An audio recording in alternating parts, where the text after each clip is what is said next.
ನಮಗೆ ಕೊಟ್ಟಿರೋ ಸ್ವತಂತ್ರ ನಾವು ಕಾಪಾಡ್ಕೋಬೇಕು. ಬಾನಿಸೋದಲ್ಲಿ ನಮ್ಮನ್ನು ಬಿಡಿಸೇನಲ್ಲ, ಬಿಡಿಸಿ ನಮ್ಮ ಸ್ವತಂತ್ರವಾಗಿ ಮಾಡ್ಯಾನಲ್ಲ, ಮತ್ತೆ ಸ್ವತಂತ್ರ ನಾವು ಕಾಪಾಡ್ಕೋಬೇಕಲ್ಲ. ಇವಾಗ ನಿನ್ನೆ ನಮ್ಗೆ ಇಂಡಿಪೆಂಡೆನ್ಸ್ ಡೇ ಬಂದೈತೆ, 80 ವರ್ಷ ಆಗೈತೆ. 80 ವರ್ಷದ ಕೆಳಗ ಸ್ವತಂತ್ರ ಬಂದಾಗ ಸ್ವತಂತ್ರ ಬಂದೈತೆ ಅಂತೇಳಿ ಸುಮ್ಮನೆ ಇಲ್ಲಲ್ಲ, ದೇಶ ಸುಮ್ಮನೆ ಆಯ್ತಾ? ಮತ್ತೆ ಶತ್ರು ಹೆಂಗೆ ದಾಳಿ ಮಾಡ್ತಾನೋ ಗೊತ್ತಿಲ್ಲ. ಅದಕ್ಕೆ ಅವ್ರು ಏನು ಮಾಡ್ಯಾರ ಹೇಳು, ನಮ್ಮ ಸ್ವತಂತ್ರನ ಕಾಪಾಡ್ಕೊಳ್ಬೇಕಂತೇಳಿ ಮಿಲ್ಟ್ರಿನೇ ಏರ್ಪಾಡು ಮಾಡ್ಕೊಂಡ್ರ. ಪ್ರೊಟೆಕ್ಷನ್ ಎದಕ್ಕ? ಮತ್ತೆ ಶತ್ರು ಬಂದು ದಾಳಿ ಮಾಡಬಾರ್ದು. ಸ್ವತಂತ್ರ ಸಿಕ್ಕೈತೆ, ಸ್ವತಂತ್ರ ಸಿಕ್ಕೈತೆ ಅಂತ ನಾವು ಆನಂದಿಸ್ತಾ ಇದ್ವಿ, ಓಕೆ. ಮತ್ತೆ ಬರ್ಬೋದೇನೋ ಶತ್ರು, ಮತ್ತೆ ನಮ್ಮೇಲೆ ದಾಳಿ ಮಾಡ್ಬೋದೇನೋ ಶತ್ರು. ಅದಕ್ಕೆ ನಮ್ಮ ಬದ್ಧತೆಗೆ ನಾವೇನು ಮಾಡಬೇಕು? ಪ್ರೊಟೆಕ್ಷನ್ ಮಾಡ್ಕೋಬೇಕು. ಅದಕ್ಕೆ ಏನು ಮಾಡಿದ್ರು? ಮಿಲ್ಟ್ರಿನೇ ಏರ್ಪಾಡು ಮಾಡ್ಕೊಂಡಾರ. ಸರಿ, ಇವಾಗ ದೇಶಕ್ಕೇನೋ ಸ್ವತಂತ್ರ ಬಂದೈತೆ, ಮತ್ತೆ ವ್ಯಕ್ತಿಗತವಾಗಿ ಕೂಡ ನಮಗೆ ಸ್ವತಂತ್ರ ಇರಬೇಕಲ್ಲ. ದೇಶಕ್ಕೆ ಸ್ವತಂತ್ರ ಬಂದ ಸಂತೋಷ ಪಡ್ತೀವಿ, ನಾವು ವ್ಯಕ್ತಿಗತವಾಗಿ ಕೂಡ ನಮಗೆ ಸ್ವತಂತ್ರ ಇರಬೇಕಲ್ಲ, ಸ್ವತಂತ್ರ ಆಗಿರ್ಬೇಕಲ್ಲ. ಅದಕ್ಕೆ ಏನು ಮಾಡಿದ್ರು? ಡಾಕ್ಟರ್ BR ಅಂಬೇಡ್ಕರ್ ಏನು ಮಾಡ್ದ? ಬಾಬಾ ಸಾಹೇಬ್ ಅಂಬೇಡ್ಕರ್ ಏನು ಮಾಡ್ದ? ಕಾನ್ಸ್ಟಿಟ್ಯೂಷನ್ ತಂದ. ಪ್ರತಿಯೊಬ್ಬರಿಗೆ ರೈಟ್ಸ್ ಅದಾವ, ಸ್ವೇಚ್ಛೆ ಐತೆ, ಸ್ವತಂತ್ರ ಐತೆ. ಅದಕ್ಕೆ ಏನು ಮಾಡಿದ್ರು? ರಾಜ್ಯಾಂಗನ ಮಾಡಿದ್ರು. ಎದಕ್ಕೆ? ಪ್ರತಿಯೊಬ್ಬರಿಗೆ ಇಂಡಿವಿಜುವಲ್ ಕೂಡ ಸ್ವತಂತ್ರ ಇರಬೇಕು, ನಮಗೆ ರೈಟ್ಸ್ ಇರಬೇಕು ನಮಗೆ. ಇಷ್ಟೆಲ್ಲ ಕೊಟ್ಟಿದ್ರು ಕೂಡ ಅಪವಾದಿ ಏನು ಮಾಡೋಣ ಹೇಳು? ಕೆಲವು ವರ್ಷಗಳಾದ್ಮೇಲೆ ಗಾಂಧೀಜಿನ ಈ ದೇಶದಲ್ಲಿರೋರೆ ಗಾಡ್ಸೆ ಏನು ಮಾಡ್ದ? ಸಾಯಿಸ್ದ. ಶತ್ರು ಯಾರಾಗಿರೋದು ಹೇಳು? ಬೇರೆನಲ್ಲ, ಒಳಗಿರೋನ ಶತ್ರು ಅದ. ಪ್ರೊಟೆಕ್ಷನ್ ಮಾಡ್ಕೊಂಡಾರ, ಆದ್ರೆ ಶತ್ರು ಎಲ್ಲಿದ್ದಾನ? ನಾವು ಹೆಂಗಿರ್ಬೇಕು? ಇನ್ನು ಬಹು ಜಾಗೃತವಾಗಿರ್ಬೇಕು. ಶತ್ರು ಯಾವಾಗಲೂ ಕೆಲವೊಂದು ಟೈಮ್ನಾಗ ಹೊರಗ್ಲಿದ್ದ ಬರ್ತಾನ, ಕೆಲವೊಂದು ಟೈಮ್ನಲ್ಲಿ ನಮ್ಮ ಪಕ್ಕಕ್ಕೆ ಇರ್ತಾರ. ಅದು ನಾವು ನಮ್ಮ ಫ್ರೆಂಡ್ಸೇ ಆಗಿರ್ಬೋದು, ನಾವು ಕೆಲಸ ಮಾಡ್ತಿರೋ ನಮ್ಮ ಕೊಲೀಗ್ಸೇ ಆಗಿರ್ಬೋದು, ನಮ್ಮ ಬಂಧುಗಳೇ ಆಗಿರ್ಬೋದು. ಶತ್ರುಗಳು ಬೇರೆಯೇ ಅಲ್ಲ, ನಮ್ಮ ಸುತ್ತನೂ ಕೂಡ ಇರ್ತಾರ. ಎದ್ದೇಳಾಗ ನಮಗೆ ದೇವ್ರು ಕೊಟ್ಟಿರೋ ಸ್ವಾತಂತ್ರ್ಯನ ತೆಗ್ಯಾಕ. ಅದಕ್ಕೆ ನಾವೇನು ಮಾಡಬೇಕು? ಇವ್ರು ಹೆಂಗೆ ಪ್ರಾಕಾರ ಕಟ್ಕೊಂಡಾರಲ್ಲ, ಹಂಗೆ ನಾವು ಕೂಡ ನಮ್ಮ ಒಂದು ಸ್ವಾತಂತ್ರ್ಯನ ಕಾಪಾಡ್ಕೊಂಡಾಗ ನಾವು ಕೂಡ ಪ್ರಾಕಾರ ಕಟ್ಕೋಬೇಕು. ಇವ್ರು ಮಿಲಿಟ್ರಿನ ಹೆಂಗೆ ಏರ್ಪಾಡು ಮಾಡ್ಕೊಂಡಾರೋ ಹಂಗೆ ನಾವು ಪ್ರಾರ್ಥನೆ ಪ್ರಾಕಾರ ಕಟ್ಕೋಬೇಕು. ಆಮೇಲೆ ಶತ್ರು ಯಾವಾಗ ಹೆಂಗೆ ದಾಳಿ ಮಾಡ್ತಾನೋ ಗೊತ್ತಿಲ್ಲ, ಯಾರ ಮನಸ್ಸಿನಲ್ಲಿ ಏನು ಶತ್ರು ವಿಷದ ಬೀಜ ಹುಟ್ಟಿಸ್ತಾನೋ ಗೊತ್ತಿಲ್ಲ. ಅವ ನಾವೇನು ಮಾಡ್ಬೇಕು ಹೇಳು? ನಮಗೆ ಗೊತ್ತಾಗೋದಿಲ್ಲ. ಅದಕ್ಕೆ ನಾವು ಪ್ರಾರ್ಥನೆಯ ಪ್ರಾಕಾರ ಕಟ್ಕೋಬೇಕು. ದೇವಾ, ನಿನ್ನ ಸ್ವತಂತ್ರಲಿದ್ದ ನಾನು ದೂರ ಆಗಬಾರ್ದು, ಮತ್ತೆ ನಾನು ಹಿಂದೆ ಪಾಪ ಬಾನಿಸತ್ವದಲ್ಲಿ ನಾವು ಹೋಗಬಾರ್ದು. ಒಂದ್ಸರಿ ಏನು ಮಾಡ್ತಾನೆ ಗೊತ್ತಾ? ಅಪವಾದಿನೇ ನಮಗೆ ಮಳೆ ಹಾಕ್ತಾನ, ಹಾಕಿ ನಮಗೆ ಹೊರಗೆ ಎಳಿತಾನ, ಲೋಕ ಆಕರ್ಷಣೆಗಳು ತೋರಿಸ್ತಾನ. ಅದು ಕೂಡ ಒಂದು ದಾಳಿನೇ, ಹೌದಾ ಇಲ್ಲ? ಅದನ್ನು ಕೂಡ ನಾವು ಕಾಪಾಡ್ಕೋಬೇಕು. ಬೈಬಲ್ ಓದಬೇಕು, ವಾಕ್ಯ ಧ್ಯಾನ ಮಾಡಬೇಕು, ಅದು ಕೂಡ ಒಂದು ಪ್ರಾಕಾರನೇ. ಯಾಕಂದ್ರೆ ನಾವು ಶತ್ರುನ ಎದುರಿಸ್ಬೇಕಂದ್ರೆ ವಾಕ್ಯಲಿದ್ದೇನೆ ಎದುರಿಸೋದು. ದೇವ್ರು ಹೆಂಗೆ ಎದುರಿಸ್ತಾನೆ? ಎಷ್ಟು ಹೆಂಗೆ ಎದುರಿಸ್ತಾನೆ ಹೇಳು? ಶತ್ರು ಬಂದು ಶೋಧಿಸ್ತಿರುವಾಗ ವಾಕ್ಯಲಿದ್ದೇನೆ ಅದನ್ನ ಜಯಿಸ್ತಾನ. ನಾವು ಪ್ರಾಕಾರ ಹೆಂಗೆ ಕಟ್ಕೋಬೇಕು? ಪ್ರಾರ್ಥನೆಯಿಂದ ಪ್ರಾಕಾರ ಕಟ್ಕೋಬೇಕು, ವಾಕ್ಯಲಿದ್ದು ಕೂಡ ನಾವು ಪ್ರಾಕಾರ ಕಟ್ಕೋಬೇಕು. ಅದನ್ನ ನಾವು ನೆಗ್ಲೆಕ್ಟ್ ಮಾಡಬಾರ್ದು. ನೆಗ್ಲೆಕ್ಟ್ ಮಾಡಿವ ಅನ್ಕೋ, ಶತ್ರು ಏನು ಮಾಡ್ತಾನೆ ಹೇಳು? ನಮ್ಮ ಮೇಲೆ ದಾಳಿ ಮಾಡ್ತಾನೆ. ಅದಕ್ಕೆ ಹೇಳು, ಈ ಸ್ವಾತಂತ್ರ್ಯ ನಿನಗಲ್ಲ, ನಾನು ತೋರಿಸೋ ಸ್ವಾತಂತ್ರ್ಯ ಐತು ಬಾ ಅಂತೇಳಿ ಲೋಕ ಆಶಯಗಳು ನಮ್ಮ ಮುಂದೆ ವಿಸ್ತಾರವಾಗಿ ಚೆಲ್ಲತಾನ. ಹೆಂಗಂದ್ರೆ ಇವ್ರು ಇಷ್ಟು ವರ್ಷ ಇವ್ರನ್ನ ಮೇಘಸ್ತಂಭವಾಗಿ, ಅಗ್ನಿಸ್ತಂಭವಾಗಿ ಇವ್ರ ಜೊತೆಗಿದ್ದು ಮಹಾ ಅದ್ಭುತ ಕಾರ್ಯಗಳು, ಸೂಚಕ ಕಾರ್ಯಗಳು, ಸಮುದ್ರನೇ ದಾಟಿಸಿ ಕರ್ಕೊಂಬಂದು ಅಂತಂತ ಮಹಾ ಅದ್ಭುತ ಕಾರ್ಯಗಳು ಮಾಡ್ಕೊಂಡು ದೇವ್ರು ಕರ್ಕೊಂಬಂದ್ರು ಕೂಡ ದೇವ್ರನ್ನ ಬ್ಯಾಡ ಅಂದಾರಂದ್ರೆ ಇನ್ನೆಷ್ಟು ಅವ್ರಿಗೆ ಮನೋನೇತಗಳು ಎಷ್ಟು ಮುಚ್ಕೊಂಡು ಹೋಗಿರ್ಬೋದು, ಅವ್ರಿಗೆ ಎಷ್ಟುವರೆಗೆ ಅವ್ರನ್ನ ಮಾಯ ಮಾಡಿರ್ಬೋದು ಸಾತಾನು. ಹಂಗ ನಮ್ಮ ಜೀವನದಲ್ಲಿ ದೇವ್ರು ಮಾಡಿರೋಂಥ ಮೇಲುಗಳು, ಎಷ್ಟೆಷ್ಟು ಅದ್ಭುತ ಕಾರ್ಯಗಳು, ಎಂತೆಂಥ ಪರಿಸ್ಥಿತಿಯಲ್ಲಿ ದೇವ್ರು ನಮ್ಮನ್ನು ಕಾಪಾಡಿರೋ ಎಲ್ಲ ಕೂಡ ಒಂದು ನಿಮಿಷ ಏನಾಗ್ಬಿಡ್ತಾವ ಗೊತ್ತಾ? ಮರಗಾಗ್ಬಿಡ್ತಾವ. ಹಂಗಾಗ್ತಾನ, ಚೆಲ್ಲತಾನ ಆಕರ್ಷಣೆಗಳನ್ನ. ಬಹುಜಾಗ್ರತವಾಗಿರ್ಬೇಕು. ಹಂಗಂತೇಳಿ ನಾವು ಈ ದೇವ್ರ ಸ್ವಾತಂತ್ರ್ಯ ಬಿಟ್ಟು ನಾವು ಅದಕ್ಕೆ ಆಕರ್ಷಣೆ ಒಳಗಾಗಿವ ಅನ್ಕೋ, ಶತ್ರು ಏನು ಮಾಡ್ತಾನೆ? ನಮ್ಮ ಮೇಲೆ ದಾಳಿ ಮಾಡ್ತಾನೆ. ಅದಕ್ಕೆ ನಾವು ಯಾವಾಗಲೂ ಪ್ರಾರ್ಥನೆ ಪ್ರಾಕಾರ ಕಟ್ಕೋಬೇಕು, ವಾಕ್ಯನ ಪ್ರಾಕಾರ ಕಟ್ಕೋಬೇಕು, ದಾಟಿ ಹೋಗ್ಬಾರ್ದು. ನಾನು ಲಾಸ್ಟ್ ಒಂದು ಮಾತು ಹೇಳ್ತೀನಿ ನೋಡ್ರಿ. ಈಗ ಪಾಸ್ಟ್ರ್ ಇರ್ತಾನ, ಪಾಸ್ಟ್ರು ಹಿಂಗೆ ಹೋಗ್ತಿರ್ತಾನೆ ಬಜಾರ್ನಾಗ ಸ್ವಾರ್ಥ ಹೇಳಕಂತ. ಅಲ್ಲೊಬ್ಬ ವ್ಯಕ್ತಿ ಪಂಜರದಲ್ಲಿ ಒಂದು ಪಾರಿವಾಳನ ಇಟ್ಕೊಂಡು ಮಾರ್ತಿರ್ತಾನೆ. ಅದು ಅದ್ರೊಳಗೆ ಇರ್ತದೆ, ಅದು ಎಗಿರ್ಬೇಕಂತ ನೋಡ್ತಿರ್ತೈತೆ, ಎಗರಕ್ಕೆ ಆಗೋದಿಲ್ಲ, ಯಾಕಂದ್ರೆ ಆರಕ್ಕೆ ಆಗೋದಿಲ್ಲ. ಅದೇನಾಗೈತೆ, ಬಂದೇ ಆಗ್ಬಿಟ್ಟೈತೆ. ಈ ವ್ಯಕ್ತಿ ನೋಡಿ ಬಾಧೆ ಬೀಳ್ತಾನ ಫಾಸ್ಟ್ರ್. ಅಯ್ಯೋ, ಇದಕ್ಕೆ ಸ್ವಾತಂತ್ರ್ಯನೇ ಇಲ್ಲಲ್ಲ, ಬಂದಿ ಮಾಡಿಬಿಟ್ಟಾನೆ ಇವನು, ಇದನ್ನ ಹೆಂಗಾನ ಮಾಡಿ ನಾನು ಬಿಡಿಸ್ಬೇಕಂತೇಳಿ ಹೋಗಿ ಇದು ಎಷ್ಟಪ್ಪ ಅಂತ ಕೇಳ್ತಾನೆ. 200 ರೂಪಾಯಿ ಅಂತ ಹೇಳ್ತಾನೆ. 200 ರೂಪಾಯಿನಾ? ಇಲ್ಲ ಇಲ್ಲ, ಒಂದು 20 ರೂಪಾಯಿ ಕೊಡ್ತೀನಿ, ಕೊಡು ಅಂತ. ಇಲ್ಲ ಇಲ್ಲ, ಆಗೋದಿಲ್ಲ. ಬಾರ್ಗೇನ್ ಮಾಡ್ತಾನೆ. ಒಂದು 50 ರೂಪಾಯಿ ಕೊಡ್ತೀನಿ, ಕೊಡಯ್ಯ. ಇಲ್ಲ, ಕೊಡೋದಿಲ್ಲ. ಲಾಸ್ಟಿಗೆ ಒಂದು 100 ರೂಪಾಯಿ ಕೊಡ್ತೀನಿ, ಕೊಡು.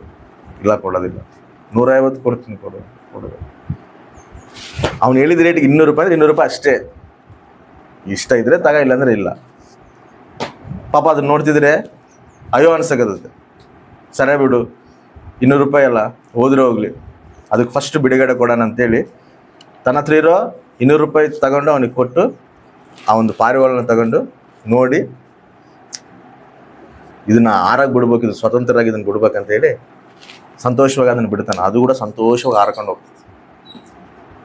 ಏನು ಮಾಡಾನ ಇವಾಗ, ಅದ್ರಾಗಿದ್ದ ಬಿಡಿಸ್ಬಿಟ್ಟಾನ 200 ರೂಪಾಯಿ ಕೊಟ್ಟು. ದೇವರು ಕೂಡ ನಮ್ಮನ್ನು ಏನು ಮಾಡ್ಯಾನ, ನಾವು ಕೂಡ ಹಿಂಗೆ ಪಾಪ ಬಂಧಕದಲ್ಲಿ ಇದೀವಿ. ಪಾಪ ಬಂಧಕದಲ್ಲಿ ಇದ್ದಾಗ ಹೆಂಗ ದೇವರು, ಈ ಪಾಸ್ಟರ್ ಹೆಂಗ ಅದನ್ನ ನೋಡಿ ಕನಿಕರ ಪಟ್ಟನೋ, ನಮ್ಮನ್ನು ಕೂಡ ದೇವರು ಹಂಗೆ ಕನಿಕರ ಪಟ್ಟನು. ಪಾಪದಲ್ಲಿ ಅದಾರಂತೆ ಈತ ಹೆಂಗ ಬೆಲೆ ಚಲಿಸನೋ, ಹಂಗ ದೇವರು ಕೂಡ ನಮ್ಮ ಸಲುವಾಗಿ ಬೆಲೆ ಚಲಿಸನ. ಈತನ 200 ರೂಪಾಯಿ ಕೊಟ್ಟು ಅದನ್ನ ತಗೊಂಡನ, ಕೊಣಗಣನ. ಆದ್ರೆ ದೇವರು ತನ್ನ ರಕ್ತವನ್ನೇ ನಮ್ಮ ಸಲುವಾಗಿ ಸುರಿಸನ. ತನ್ನ ರಕ್ತವನ್ನೇ ನಮ್ಮ ಸಲುವಾಗಿ ಕೊಟ್ಟು ನಮ್ಮನ್ನು ಕೊಂಡ್ಕೊಂಡು ನಮ್ಮನ್ನೇನು ಮಾಡೋಣ, ಆ ಬಂಧಕಲಿದ್ದ, ಆ ಪಾಪ ಬಂಧಕಲಿದ್ದ ಬಿಡಿಸಿ ನಮ್ಮ ಸ್ವತಂತ್ರ ಮಾಡೋಣ. ಸ್ವತಂತ್ರ ಮಾಡಿದಾಗ ಈ ಪಕ್ಷಿ ಆರ್ಕೊಂಡು ಹೋಗ್ತಿರ್ತೈತೆ. ಆರ್ಕೊಂಡು ಹೋದಾಗ ಮತ್ತೆ ಈ ವ್ಯಕ್ತಿ ಗಿಂಜೆಗಳು ಹಾಕಿದಾಗ, ಕಾಳುಗಳು ಹಾಕಿದಾಗ ಅದು ಮತ್ತೆ ಹಿಂದೆ ತಿರುಗಿ ಬಂದು ಇವನು ಗೂಡದಕ್ಕೆ ಸೇರಿದ್ರೆ ತಪ್ಪ್ಯಾರ್ದು? ಪಕ್ಷಿದಲ್ಲ.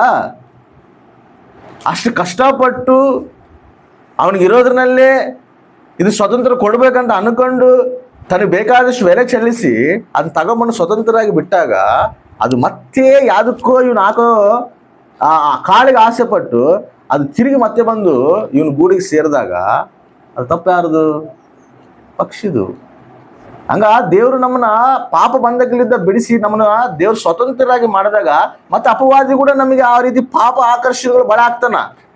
ದೇವರು ನಮ್ಮನ್ನು ಸ್ವತಂತ್ರರಾಗಿ ಮಾಡಿರೋದನ್ನ ನಾವು ಮರೆತು, ಸ್ವತಂತ್ರರಾಗಿ ಜೀವಿಸ್ರಿ ಅಂತೇಳಿ ದೇವ್ರು ಕೊಟ್ಟಿರೋಂಥ ಕೃಪೆನ ಮರೆತು ಮತ್ತೆ ಅವನು ಹಾಕೋ ಬೀಜಗಳಿಗೆ, ಮತ್ತೆ ಅವನು ಹಾಕೋ ಆಕರ್ಷಣೆಗಳಿಗೆ ನಾವು ಒಳಗಾಗಿ ಬಂದ್ರೆ ತಪ್ಪು ಯಾರ್ದು? ನಮ್ದು. ಅದಕ್ಕೆ ಹೇಳ್ತಾನೆ ಸ್ವಾಮಿಯನ್, ಬಿಡು, ಅವ್ರು ಹೇಳ್ದಂಗೆ ಮಾಡು. ಅವರು ತಿರಸ್ಕರಿಸ್ತಿರೋದು ನಿನ್ನನ್ನಲ್ಲ, ನನ್ನೇ. ಅದು ಯಾವತ್ತಿಗೂ ನಾವು ಮರಿಬಾರ್ದು. ದೇವರು ನಮ್ಮ ಸಲುವಾಗಿ ಚೆಲ್ಲಿಸಿರುವಂಥ ಆ ಒಂದು ಉನ್ನತವಾದ ಬೆಲೆ ಏನು ಕೊಟ್ಟು ನಮ್ಮನ್ನು ಕೊಂಡ್ಕೊಂಡನ ದೇವರು. ತನ್ನ ರಕ್ತನೇ, ತನ್ನ ಒಂದು ಶರೀರನೇ, ತನ್ನ ಒಂದು ಜೀವನೇ ನಮ್ಮ ಸಲುವಾಗಿ ಕೊಟ್ಟು ನಮ್ಮನ್ನು ಕೊಂಡ್ಕೊಂಡು ನಮ್ಮನ್ನು ಸ್ವತಂತ್ರರಾಗಿ ಮಾಡೋಣ. ಸ್ವತಂತ್ರರಾಗಿ ಮಾಡಿದಾಗ ಆ ಸ್ವತಂತ್ರ ನಾವು ಕಾಪಾಡ್ಕೋಬೇಕು. ಫ್ರೀಡಮ್ ಬಂದಾಗ ಹೆಂಗ ದೇಶನ ಕಾಪಾಡ್ಕೊಂತಾರೆ ನೋಡು. ಮತ್ತೆ ಶತ್ರು ಬರಬಾರ್ದು, ಮತ್ತೆ ಶತ್ರು ನಮ್ಮ ಮೇಲೆ ದಾಳಿ ಮಾಡಬಾರ್ದು. ನಾವು ಪ್ರಾಕಾರಗಳು ಕಟ್ಕೋಬೇಕು. ನಮ್ಮ ಒಂದು ಜೀವಿತಗಳಿಗೆ ಪ್ರಾಕಾರ ಕಟ್ಕೋಬೇಕು ಅಂತೇಳಿ ಇವ್ರು ಹೆಂಗೆ ಪ್ರಾಕಾರಗಳು ಕಟ್ಕೊಂಡು ಅದನ್ನು ಸಿದ್ಧಪಡಿಸ್ತಾರೆ ನೋಡು, ಬಿಗಿವಾಗಿ. ಹಂಗ ನಮ್ಮ ಆತ್ಮೀಯ ಜೀವಿತನೂ ಕೂಡ ನಾವು ರೌಂಡಾಗಿ ನಾವು ಪ್ರಾಕಾರ ಕಟ್ಕೋಬೇಕು. ಯಾವ ದಿಕ್ಕಲಿದ್ದ ಶತ್ರು ಬರ್ತಾನೋ ಗೊತ್ತಿಲ್ಲ. ಶತ್ರು ನೋಡ್ರಿ, ಈ ಬಾರ್ಡರ್ಸ್ನಲ್ಲಿ ಒಂದೇ ಮಿಲಿಟರಿ ಫೋರ್ಸ್ ಇರೋದಿಲ್ಲ. ಮಿಲಿಟರಿ ಫೋರ್ಸ್ ಬಾರ್ಡರ್ನಾಗ ಇರ್ತದೆ. ಎದಕ್ಕೆ ಇರ್ತದೆ ಗೊತ್ತಾ? ಯಾವ ಬಾರ್ಡರ್ ಹೆಂಗೆ ಬರ್ತಾನೋ ಶತ್ರು ಗೊತ್ತಿಲ್ಲ. ಅದಕ್ಕೆ ಬಾರ್ಡರ್ ಸುತ್ತ ಸೈನಿಕರು ಇರ್ತಾರ. ಅದೇ ರೀತಿಯಲ್ಲಿ ಮ್ಯಾಲಿದ್ದು ಕೂಡ ಬರ್ಬೋದು ಶತ್ರು, ಆಕಾಶದ್ದು ಕೂಡ ಬರ್ಬೋದು. ಅದಕ್ಕೆ ಏನು ಮಾಡ್ಯಾರ ಹೇಳು, ಏರ್ ಫೋರ್ಸ್ನು ಕೂಡ ಮಾಡ್ಯಾರ. ಎದಕ್ಕೆ? ಆಕಾಶದ್ದು ಕೂಡ ಬರ್ಬೋದಲ್ಲ ಶತ್ರು. ಮತ್ತು ಅಲ್ಲಿ ಕೂಡ ನಾವೇನು ಮಾಡ್ಬೇಕು? ಅಲ್ಲಿ ಕೂಡ ಭದ್ರತೆಯನ್ನು ಹಾಕೋಬೇಕು ನಾವು. ಅದಕ್ಕೆ ಏರ್ ಫೋರ್ಸ್ನ ರೆಡಿ ಮಾಡ್ಕೊಂತಾರೆ. ಸರ್ ಅಲ್ಲಿದ್ದು ಬರ್ತಾರೆ, ಸಮುದ್ರದೆಲ್ಲ ಕೂಡ ಬರ್ಬೋದಲ್ಲ, ಸಮುದ್ರ ದಾರಿನಲ್ಲಿ ಕೂಡ ಬರ್ಬೋದಲ್ಲ. ಅದಕ್ಕೆ ನಾವೇನೇ ಏರ್ಪಾಡು ಮಾಡ್ಕೊಂತಾರ. ಅಂದ್ರೆ ಯಾವ ದಿಕ್ಕಿನಲ್ಲೆಲ್ಲ ಬರಲಿ ಶತ್ರು, ನಾವು ಪ್ರೊಟೆಕ್ಟ್ ಮಾಡ್ಕೊಳಕ ನಮಗೊಂದು ಪ್ರಾಕಾರ ಇರಬೇಕು. ಹಂಗೆ ನಲ್ಲಿ ದಿಕ್ಕಿನಲ್ಲಿ ಯಾವ ದಿಕ್ಕಿನಲ್ಲಿ ಬಂದು ಶತ್ರು ನಮ್ಮನ್ನು ದಾಳಿ ಮಾಡ್ತಾನೆ ಗೊತ್ತಿಲ್ಲ. ಅದಕ್ಕೆ ನಾವೇನು ಮಾಡಬೇಕು? ನಲ್ಲಿ ದಿಕ್ಕಲ್ಲಿ ನಾವು ಪ್ರಾಕಾರ ಕಟ್ಕೋಬೇಕು. ನಮ್ಮ ಆತ್ಮೀಯತೆಯನ್ನು ಕಾಪಾಡ್ಕನಕ, ನಮ್ಮ ಸ್ವತಂತ್ರನ ಕಾಪಾಡ್ಕನಕ, ದೇವ್ರು ಕೊಟ್ಟರೆ ಸ್ವತಂತ್ರನ ಕಾಪಾಡ್ಕನಕ ಪ್ರಾರ್ಥನೆ ಪ್ರಾಕಾರ ಕಟ್ಕೋಬೇಕು, ವಾಕ್ಯನ ಪ್ರಾಕಾರ ಕಟ್ಕೋಬೇಕು. ಇವಾಗ ನಾವು ಇದೀವಿ, ನಮ್ಮ ಹಿಂದೆ ಎಷ್ಟು ಶತ್ರುಗಳು ದಾಳಿ ಮಾಡ್ತಿರ್ತಾರ ನಮಗೆ ಊಹೆ ಕೂಡ ಅಂದದಿಲ್ಲ. ನಾವೆಲ್ಲರೂ ಪರಲೋಕ ಗೊತ್ತಾಗುತ್ತೆ. ಯಾವಾಗ ಹೆಂಗ್ ಶತ್ರು ದಾಳಿ ಮಾಡಿದ್ದೆ, ಹೆಂಗಂಗೆ ದೇವ್ರು ಕಾಪಾಡ್ದ, ದೇವಾ ನೀನು ಇಲ್ಲಿ ಕಾಪಾಡಿಯ, ದೇವಾ ಇವ್ರು ನನ್ನ ಮೇಲೆ ಇಷ್ಟು ದಾಳಿ ಮಾಡ್ಬೇಕು ಅನ್ಕೊಂಡಿದ್ರ, ಇಷ್ಟು ಕುಟ್ರ ಪಣ್ಣಿದ್ರ, ನನಗೆ ಗೊತ್ತೇ ಇಲ್ಲಯ್ಯ, ನೀನು ಕಾಪಾಡಿ ಯಾವಾಗ ನನ್ನ, ಅದ್ರಾಗಿದ್ದ ನೀನೇನ ಕಾಪಾಡಿದ್ ನನಗೆ ಅಷ್ಟು ಊಹೆ ಕೂಡ ಅಂದಿಲ್ಲಲ್ಲಯ್ಯ ಇವ್ರು ನನ್ನ ಮೇಲೆ ದಾಳಿ ಮಾಡ್ತಾರಂತೇಳಿ. ಅದಕ್ಕೆ ನಾವು ಸಾತಾನ ಆಗೋ ಬಳೆಗಳಿಗೆ ನಾವು ಮನಸ್ಸು ಕೊಡದೆ, ದೇವಾ ಆಕರ್ಷಣೆ ಕೂಡ ನಾನು ಒಳಗಾಗ್ಬಾರ್ದಯ್ಯ, ನಿನ್ನ ಆಲೋಚನೆ ಪ್ರಕಾರ ನಾನು ನಡಿಬೇಕು, ನಿನ್ನ ವಾಕ್ಯಾನುಸಾರ ನಾನು ಜೀವಿಸ್ಬೇಕು, ನಿನ್ನ ಚಿತ್ತಾನುಸಾರ ನಾನು ಜೀವಿಸ್ಬೇಕು, ನಿನ್ನ ಉದ್ದೇಶ ನಾನು ನೆರವೇರಿಸ್ಬೇಕು ತಂದೆ. ಅದೇ ನನ್ನ ಗುರಿ, ಅದೇ ನನ್ನ ಗಮ್ಯ. ಅದಕ್ಕಾಗಿ ನನಗೆ ಜ್ಞಾನ ಕೊಡು, ತಿಳಿವಿ ಕೊಡು, ಯಾವುದು ಸತ್ಯವೋ ಯಾವುದು ಅಸತ್ಯವೋ ಗ್ರಹಿಸುವಂತೆ ನನ್ನ ಮನೋನೇತೃಗಳನ್ನು ಬೆಳಗಿಸು.